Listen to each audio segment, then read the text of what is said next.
Заедно со исламскиот поздрав салам алейкум. Да ви честитам на сите хиджритска нова година. После вакви ефенди, знаете во каква состојба се наоѓа. Тешко е да се одржи говор после луѓе твари како претходните ефенди. Јас ќе бидам краток и ќе објаснам во главни црти причината за примена на ислам. Значи, моето мене исламот ме најде, а не ја исламот. Значи, моето читање на Куран на почеток не беше со цел да примам ислам, него да најдам грешка во Куран. Значи, јас сум искрен, мојата цел не беше да примам ислам, него беше само една прочитана книга позади себе и да најдам една грешка од Куран и ќе продолжам стариот пат. Но најмногу сега ме подсека куранскиот стих во сура Нахл каде Аллах вика и ние ја надахнаме пчелата, оди по патеките на својот Господар послушно и смирно. Значи, по овој курански стих тоа што мене исламот ме најде и сега само ќе ги набројам куранските стихови кои ме доведоа во ислам. Значи, првиот удар беше, сум почнал Куран да го истражувам на научна база, затоа што природата е Аллахово дело, Куранот е Божји збор. Ако зборот на Бога не се сопаѓа со неговото дело, тоа што не е Божја книга. Како што Аллах вели во Куран, о верници, зашто едно говорите, а друго работите, о како Аллах мрзи кога говорите зборови кои дело не ги пратат.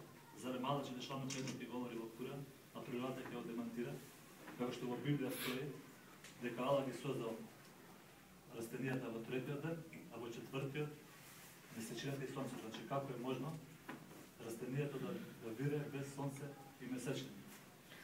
И се почнав на научен аспект да го анализирам Куранот. Францис Голд, се овие што ќе ви наведам курански ајети, се објавени во почетокот на ислам, во 7 век, а сите други научни докази се после Куран. Францис Голд во 1880 година има откриено дека секоја индивидуа, секоја особа има различни печатици на прстите. Внимавајте.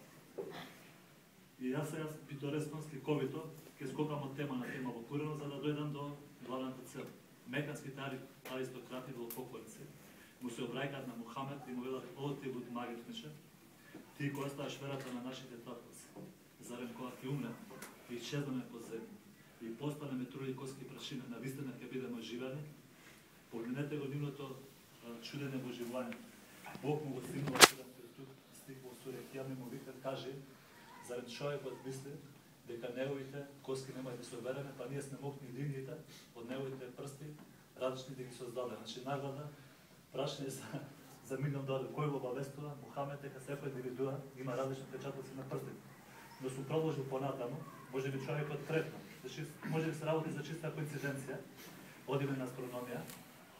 Во Куран беше опишано настанувањето на свет, експлозија во космос. Бог вели во Куран, зарем не знаат неверниците, како небото и земјата беа една целина. И како ние сме ги распарчили. И внимавајте во продолжение имате биологија и како се живот вода создава. Кога сме кај биологија, одиме во сура Нур, Бог вика, Аллах сите животни од вода ги создава. Некој од нив ползат на стомак, некој од на 2 нозе, а некој па на 4. Аллах создава што сака, затоа што се знае се може. Исто така во сура Фуркан, возвишениот Бог вика, и ние луѓето од вода ги создаваме и правиме да се род по линија на сватови и по крв. Твојот Господар е мојка за себе да се вратиме на астрономија. Едвард Хабел, тој е амерички астроном, во 1925 година, наблюдувајќи ја Вселената преку телескоп, забележал како галаксиите се оддалечуваат една од друга. Значи нешто како дување во балон. Се одиме Куран, Бог што вика? Бог вели и ние небото со нашата ноги го создававме и ние навистина го прошируваме. Стивен Хокинг, тој е еден од најголемите амерички, од најголемите астрономи, има изјавено дека ширењето на Вселената е најголемо достигнување на науката од 20 век. Тука не сум прекинал, значи, ова само луд човек може да го одбие. Значи, јас бев пред дилема, или ќе пркосиш нови работи, и ќе оди со главата во зид, или ќе се предадеш. Исто така имаме цепење на атом во Куран. Старогрчкиот филозоф Демокрит Христак тврди дека најмал дел од материјата е атомот. До 20 век атомот беше лимит под кој не се може. Идеме во Куран, Аллах вика, на Аллах ништо нема е непознато. Ни на небо, ни на земја, ни колку еден атом. Сега уже повеќе не знае зерек, дека беше. И сега внимавајте, ни нешто поголемо тоа, ни нешто помало тоа. Имаме геологија во Куран. Бог собрека во струја неба на пратените, кој му вика ти ги гледаш на планините и мислиш дека се неподвижни, а тие се движат како што се движат и облаците. Тоа е алфа дело кој се совршено создава, ала навистина го знаеме што го работи. Кога сме кај геологија, исто така научен факт е дека планините се стабилизатори на земјата да не тресува земјотреси. Бог што вика во Кура? Бог вика ние ги постававме планините за она да нас не ве тресе и сега да не ве замара. Ево има и ембриологија. Може ние не сме толку едуцирани и прашате вашите жена која ова лага. Значи Бог сите 7 пази на ембрионот ги опишува во студија моминот. Значи вика Бог, ние човекот наистина од екстракт од земја го создаваме. Се мисли за првиот човек. Потоа како капка семе на сигурно место го стави. Од капката семе создававме зврчената, од зврчената создававме парче место. Од парчето место создаваме меки коски. Потоа коските со мускулатура ги обикуваме и на крај како ново создание го оживаме. Вишен да Адам и убавиот создател, тука Бог не застанува, оди студе Зумер во 6 ајет, каде што го опишува Петусот, како е заштитен во 3 термини. Значи Бог вика во Кура и ние во утробите на вашите мајки во 3 термини ги создаваме и ликови еден на друг ги даваме. Кейт Мур, исто кој прима ислам, само ги набројува тие 3 термини, кои се тие преданатомна енцитна. Матката, прегледа на матката и амнионска мембрана.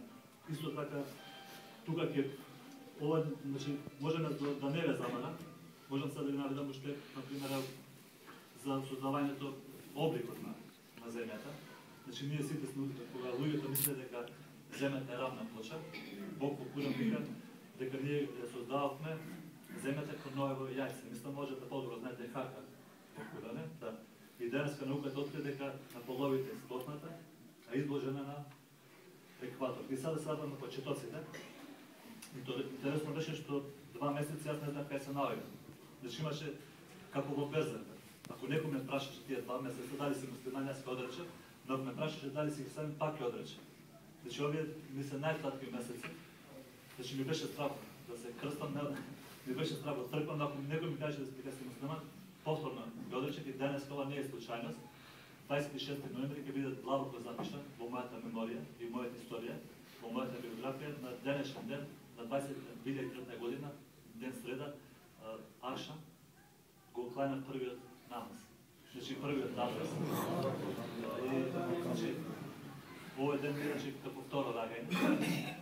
И сложа така имаше порака напишано, значи нема ништо случајност. И сега се што ќе гледате негативно кај мене, Бог што вика, значи се што сум држал во животот е она што го заслужи на моите раце. Се што е негативно, отпадете го, се она што ви го кажав, значи прифатете го. Значи исламот гледајте го од призма на книгата, не од луѓето. Значи јас Ариф Ефендија го познавам, но не можам со 7-100% да се тоа било чисто имитирање. Јас него најмногу го сакам и му благодарам уште за честа што ми го кажа, сум научил многу од него, кога би било најтешко ми помогнал. Значи од секој аспект, и со книги, ми понуди материјална помош, и со совет. Значи тој е еден од луѓето што застанал со телевизија, кога ми беше најтешко, тој ми дал добри совет.